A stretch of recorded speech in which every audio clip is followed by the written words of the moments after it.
શ્રી પરમાત્મને નમઃ. આપ જોઈ રહ્યા છો આપની આ ચેનલ ધર્મદર્પિત. આજના આ વિડીયોમાં આપણે સાંભળીશું શ્રાવણ માસના શુક્લ પક્ષની એકાદશી એટલે કે પુત્રદા એકાદશી, કે જેને પવિત્રા એકાદશી તરીકે પણ ઓળખાય છે. આજના આ વિડીયોમાં આપણે જાણીશું આ એકાદશીનું મહત્વ શું છે, પવિત્રા એકાદશી તિથિ ક્યારે શરૂ થાય છે, ક્યારે પૂર્ણાહુતિ થાય છે, શુભ મુહૂર્ત અને પારણાનો સમય શું છે. જો આપને આ વિડીયો પસંદ આવે તો લાઈક કરજો, શેર કરજો અને જરૂરથી સબસ્ક્રાઈબ કરજો. શાંતાકારમ ભુજગશયનમ પદ્મનાભમ સુરેશમ વિશ્વાધારમ ગગન સદૃશમ મેઘવર્ણમ શુભાંગમ લક્ષ્મીકાંતામ કમલનયનમ યોગી વિદ્યાનગમ્યમ વંદે વિષ્ણુ ભવભયહરમ સર્વલોકે કનાથમ. બોલો શ્રી લક્ષ્મીપતિ નારાયણની જય. શ્રાવણ માસ કે જે ભગવાન મહાદેવને અત્યંત પ્રિય છે, આ આખો માસ વ્રત અને તહેવારથી ભરેલો છે. મહાદેવની પૂજા ઉપાસના કરી મનવાંછિત ફળની પ્રાપ્તિ કરી શકાય છે. શુક્લ પક્ષની એકાદશી કે જે પુત્રદા એકાદશી છે, કે જેનો અર્થ છે સંતાન સુખ દેનારી એકાદશી, પુત્રદા એકાદશી. આ એકાદશીને પવિત્રા એકાદશી પણ કહેવાય છે. પવિત્રા અર્થાત 365 દિવસના જે સેવાનો ભાવ છે, સૂતરના દોરા છે તેને 365 કરીને હળદર કે કેસરમાં બોળીને એવા પીળા દોરાને ભગવાન શ્રી નારાયણને સમર્પિત કરવામાં આવે છે. જે ભક્તો નિત્ય સેવા નથી કરી શકતા તેઓ આખા વર્ષ દરમિયાનની સેવા આજે જ પ્રભુને અર્પણ કરે છે અને પ્રભુ સ્વીકારી લે છે. અને બારસ તિથિ આવે છે જેને પવિત્રા બારસ કહેવાય છે, ત્યારે ભક્તો પોતપોતાના ગુરુને પવિત્રા ધરે છે. 365 દિવસના આખા વર્ષની સેવાનો સ્વીકાર પ્રભુ શ્રી હરિનારાયણ ભગવાન શ્રી કૃષ્ણની સેવાનો સ્વીકાર કરે છે. બીજા દિવસે ગુરુદેવ સેવાનો સ્વીકાર કરે છે. આમ પવિત્રા એકાદશી અને પવિત્રા બારસ તરીકે ઓળખાય છે અને ઉજવાય છે. ધાર્મિક માન્યતા અનુસાર આ એકાદશીનું વિધિ વિધાનથી પૂજા કરવાથી, વ્રત ઉપવાસ કરવાથી સંતાન સુખ અને ઉત્તમ સ્વાસ્થ્ય, પરિવારનું અને સુખ સમૃદ્ધિની સકારાત્મક ઉર્જા પ્રાપ્ત થાય છે. શ્રાવણ માસ દરમિયાન હર અને હરિ બંનેની પૂજા થાય છે. આ માસ દરમિયાન નિત્ય શિવલિંગની પૂજા થાય છે, અભિષેક થાય છે અને સાથે જ લક્ષ્મીપતિ નારાયણની પૂજા ઉપાસનાનું પણ ખૂબ જ મહત્વ છે, કે જેનાથી સુખ, સૌભાગ્ય, સમૃદ્ધિની પ્રાપ્તિ થાય છે. દેવસઈની એકાદશી દરમિયાન એટલે કે ચાતુર્માસ દરમિયાન આ એકાદશીનું વ્રત આવે છે, જે ઘણું શુભ છે. પુત્રદા એકાદશી વર્ષમાં 2 વખત આવે છે, એક શ્રાવણ માસના શુક્લ પક્ષની અને બીજી જે પોષ માસના શુક્લ પક્ષની એકાદશી છે તેને પણ પુત્રદા એકાદશી તરીકે ઓળખવામાં આવે છે. બંને એકાદશીમાં ભગવાન લક્ષ્મીપતિ નારાયણ વિષ્ણુજીની પૂજાનું વિધાન બતાવાયું છે, કે જેમાં સંતાન સુખની કામના રાખનાર માતા પિતા દંપતી આ એકાદશીનું વ્રત કરીને ભગવાન નારાયણની પૂજા ઉપાસના કરે તો મનવાંછિત ફળની પ્રાપ્તિ અવશ્ય થાય છે. તો ચાલો જાણીએ આજે આ એકાદશીનું વ્રત ક્યારે શરૂ થાય છે, મુહૂર્ત અને પારણ વિધિ વિશે. શ્રાવણ માસના શુક્લ પક્ષની એકાદશી તિથિ પ્રારંભ થાય છે 22 અને 23 ઓગસ્ટ 2026ની રાત્રિ દરમિયાન 2 વાગ્યાની આસપાસ, જ્યાં તિથિ પૂર્ણ થાય છે 24 ઓગસ્ટ 2026 વહેલી સવારે બ્રહ્મ મુહૂર્ત દરમિયાન. ત્યારે 4:18 આસપાસ તિથિ પૂર્ણ થાય છે. તિથિ પ્રમાણે જોઈએ તો એકાદશી એટલે કે સૂર્યોદય, એટલે કે આ બંને તારીખમાં સૂર્યોદય આવતો જ નથી, કે જેમાં 22 અને 23ની રાત્રિએ 2 વાગે એકાદશીની તિથિનો પ્રારંભ થાય છે, જેમાં સૂર્યોદય ઘણો દૂર છે અને દસમની તિથિ યુક્ત પણ રાત્રિ છે. એટલા માટે આ એકાદશીને સ્માર્ત એકાદશી કહેવાશે, જે ગૃહસ્થો આ વ્રત કરી શકે છે. અને જે વૈષ્ણવ એકાદશી કહેવાશે, જે સૂર્યોદય તિથિ પ્રમાણે ગણાશે, તે છે 24 ઓગસ્ટ 2026ને સોમવારની એકાદશી, કે જે શુભ મનાય છે. વૈષ્ણવો, સાધુ સંતો આ એકાદશી ઘણી ઉત્તમ રીતે વ્રત વિધિ કરે છે. આમ 23 અને 24 બંને તારીખે એકાદશીનું વ્રત કરી શકાશે. હવે આપણે જાણી લઈએ કે જો આ બંને એકાદશીનું વ્રત આવે છે તેમાં પારણ ક્યારે કરવું. જે ભક્તો 23 ઓગસ્ટ 2026 સૂર્યોદય તિથિ પ્રમાણે એકાદશીનું વ્રત કરવા માંગતા હોય ત્યારે રવિવાર આવે છે, ત્યારે પારણનું શુભ મુહૂર્ત 24 ઓગસ્ટ 2026 બપોરના લગભગ 1:41થી 4:15 આસપાસ, કારણ કે રાત્રિના 2 વાગ્યે એકાદશી તિથિ પ્રારંભ થાય છે, એટલે રવિવારે સમય સમાપ્ત થાય પછી જ પારણ થાય છે. એટલા માટે બપોરના સમયે પારણ કરવા.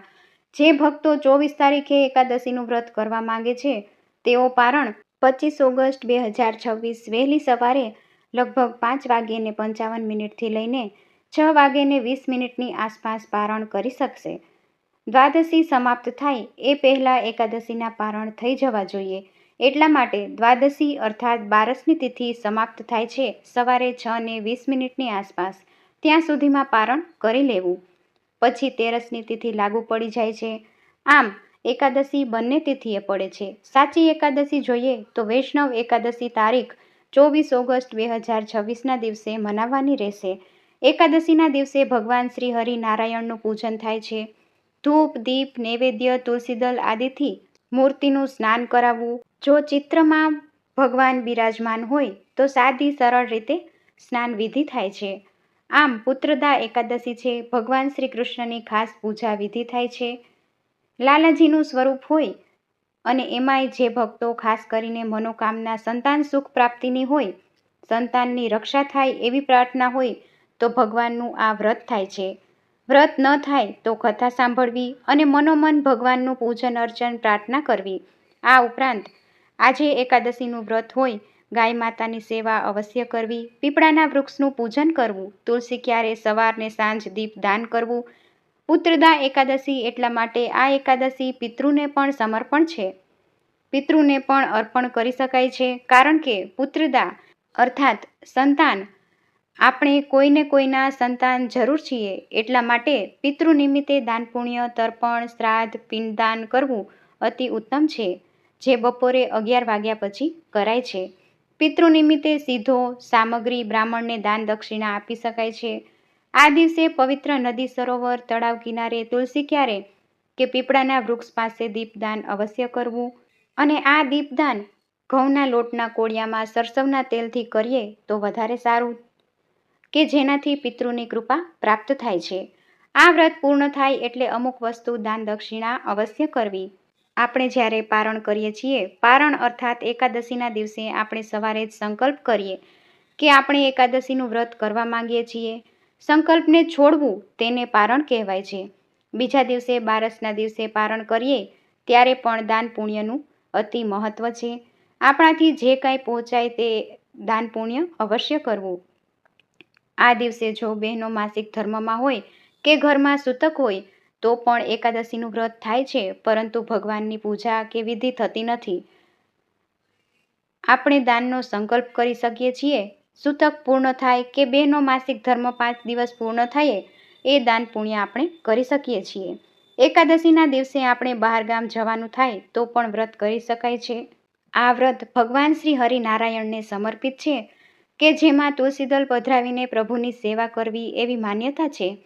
ભગવાન શ્રી હરિને તુલસીદલ અવશ્ય પધરાવવું, તો જ પ્રભુ આ સેવાનો સ્વીકાર કરે છે. જો તુલસીદલ ન હોય તો હૃદયનો ભાવ પણ પ્રભુ સ્વીકારી લે છે. પ્રભુ ઘણા દયાળુ છે, ભક્ત વત્સલ છે. જેમ ગજેન્દ્રની પ્રાર્થના સાંભળીને પ્રભુએ ગ્રાહને પણ મોક્ષ પ્રદાન કર્યું, ગજેન્દ્રને મુક્તિ દીધી, જે ગજેન્દ્ર મોક્ષના સ્વરૂપમાં આપણે કથા સાંભળીએ છીએ. તેવા પ્રભુ કે જેમનું કોઈ નામ નથી અને જોઈએ તો જેમના 1000 નામ પણ છે, તેવા પરમાત્મા પ્રભુ, એક જ સ્વરૂપના પ્રભુ, એમને યાદ કરાય છે, સ્મરણ કરાય છે, હૃદયમાં બિરાજમાન કરાય છે 11સના દિવસે. અને આમ તો જીવનમાં દરેક ક્ષેત્રમાં અને દરેક કર્મમાં શુદ્ધતા રાખવી, કોઈની નિંદા કુથલી ન કરવી, વ્યસનનો ત્યાગ કરવો. વ્રત કરીએ કે ન કરીએ, જીવનમાં દરેક કર્મ અને વ્યવહારમાં શુદ્ધતા અવશ્ય રાખવી.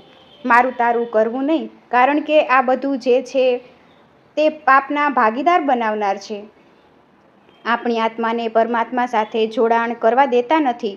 માટે આ બધું ત્યાગીને સારા ગુણને સ્વીકારવા જોઈએ, કે જેથી શુભ ગતિની પ્રાપ્તિ થાય. વ્રત અને ઉપવાસ એ શરીરને શુદ્ધ કરવા નહીં, આત્માને શુદ્ધ કરવાનો દિવસ છે. શાસ્ત્રમાં વિધાન બતાવેલું છે. એકાદશીનું વ્રત જે ભક્તો કરે તેને કોઈ ગ્રહ નક્ષત્ર પીડા આપતા નથી. ચંદ્રગ્રહ ઘણો મજબૂત બને છે. આ વ્રતનો ઘણો જ મહિમા છે. દરેક મનોકામના પૂર્ણ કરનાર વ્રત એટલે કે એકાદશીનું વ્રત. વૈકુંઠ ધામ પ્રાપ્ત કરાવનાર વ્રત એટલે એકાદશીનું વ્રત. તો ભક્તજનો, મિત્રો, જે કોઈ વ્યક્તિ સશક્ત હોય, વ્રત કરી શકે તેમ હોય, તેમને આ વ્રત જરૂરથી કરવું. આ વ્રત કરતાં પહેલાં સવારમાં ઉઠીને સંકલ્પ કરી, ત્યારબાદ ઉપવાસ કે એકટાણું જે પ્રમાણેનો સંકલ્પ હોય એ પ્રમાણે વ્રત કરી બપોરે સૂવું નહીં. સતત મનમાં ભગવાનનું સ્મરણ રાખવું. ઓમ નમો નારાયણ કે જે કોઈ ભગવાનને તમે માનતા હોય એ ભગવાનનું સ્મરણ રાખવું અને બીજે દિવસે પારણ કરવું. તો આ હતું 11ના વ્રતનો મહિમા. એકાદશીના દિવસે વિષ્ણુ સહસ્ત્ર નામ જાપ, ગજેન્દ્ર મોક્ષ પાઠ, વિષ્ણુ પૂજાનું ખૂબ જ મહત્ત્વ છે કે જેનાથી જીવનના દરેક કષ્ટને ટાળી શકાય છે. તો આપ સૌને ધર્મદર્પિત ચેનલ તરફથી પવિત્રા એટલે કે પુત્રદા એકાદશીની શુભકામનાઓ. ફરી મળીશું નવા વિડીયો સાથે અને નવી માહિતી સાથે. જોડાઈને રહો ધર્મદર્પિત ચેનલ સાથે. આવા જ નવા ભક્તિભાવપૂર્ણ વિડીયો જોવા માટે ચેનલને લાઇક, શેર અને સબસ્ક્રાઈબ જરૂરથી કરજો. ઓમ નારાયણાય વિદ્મહે વાસુદેવાય ધીમહિ તન્નો વિષ્ણુ પ્રચોદયાત. ઓમ નમો ભગવતે વાસુદેવાય. જય શ્રી કૃષ્ણ. જય શ્રી હરિ.